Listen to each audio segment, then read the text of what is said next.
सदर बिहार जनाब अख्तर ईमान साहब, अगर वो लड़ते हैं तो उनका मैं साथ दूंगा। अगर उनका फैसला या पार्टी का फैसला किसी और के लिए आता है मैं उनका साथ दूंगा। अगर पार्टी का फैसला मेरे लिए आता है तो मैं मुकम्मल तैयार हूँ।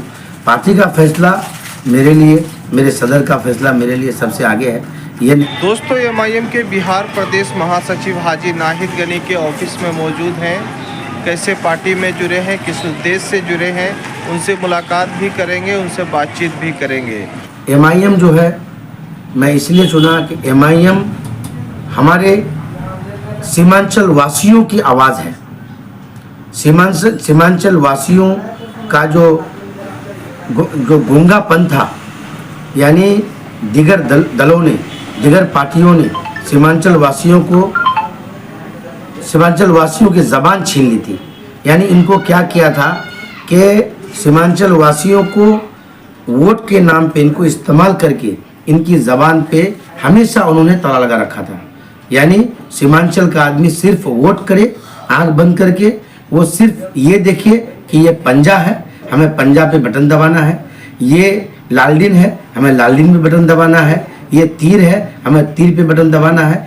इनको जो इस्तेमाल किया जा रहा था, इनके इस्तेमाल को इस तरह से यहाँ के लोग इस्तेमाल हो रहे थे कि इनकी आवाज़ को बंद कर दिया गया था। कभी भी तुम अपने हक की बात मत करना, सिर्फ वोट देना और जो मैं बोलूँगा, जैसा मैं कहूँगा वो करना। इसलिए तो आज सबसे ज़्यादा, आज अगर कोई किसी क्षेत्र से अगर कोई फ्लाइंग करता है वो है सीमांचल का क्षेत्र। आज क्यों, आज मान लीजिए पटना सीमांचल क्यों नहीं बना, दरभंगा जैसा सीमांचल क्यों नहीं बना, सिवान जैसा सीमांचल क्यों नहीं बना?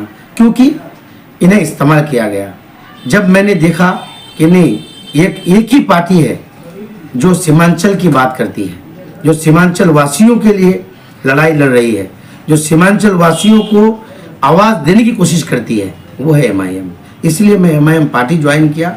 मैं अपनी ज़िंदगी में कोई भी पार्टी ज्वाइन किया भी नहीं था और किसी पार्टी को मुकम्मल तौर से मैं सपोर्ट भी नहीं करता था। वोट तो करता था मैं, क्योंकि मैं वोटर हूँ, मुझे हक है, अपना अधिकार है, मैं वोट करता था, हालात के हिसाब से वोट करता था।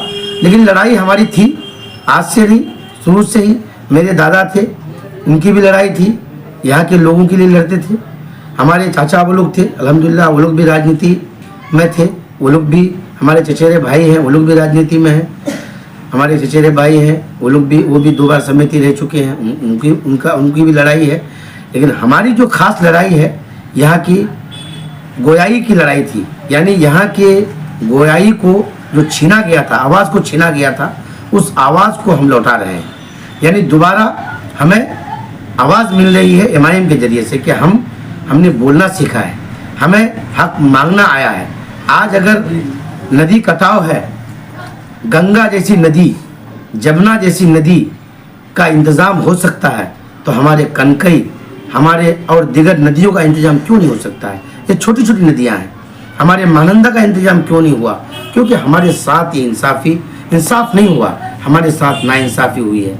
हमारी जो लड़ाई है वो इसी पे है कि हमें अपना हक चाहिए। अगर हमें हक नहीं मिलेगा तो हक की लड़ाई हम लड़ते आए हैं और लड़ते रहेंगे।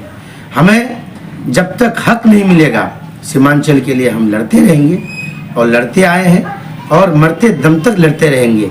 इलेक्शन लड़े नहीं लड़े, राजनीति में रहे नहीं रहे, उससे मतलब नहीं है। एक समाज सेवी बन के यहाँ के लोगों की लड़ाई लड़ता हूँ मैं, यहाँ के लोगों की लड़ाई लड़ते रहूँगा। क्योंकि मैं जब से राजनीति में हूँ, आप इस क्षेत्र में मालूम कर लीजिए, मैं निःशुल्क सेवा करता हूँ। ये नहीं है किसी लालच से नहीं, किसी गरज से नहीं, बिल्कुल हमारी जो सेवा है, हमारी जो राजनीति सफ़र है, वो सिर्फ इसी काम पे मुनहसिर है कि हम मुकम्मल तौर से इनकी लड़ाई लड़ सकें और इंशाअल्लाह मैं लड़ता रहूँगा। चलिए, शुक्रिया आपका सर।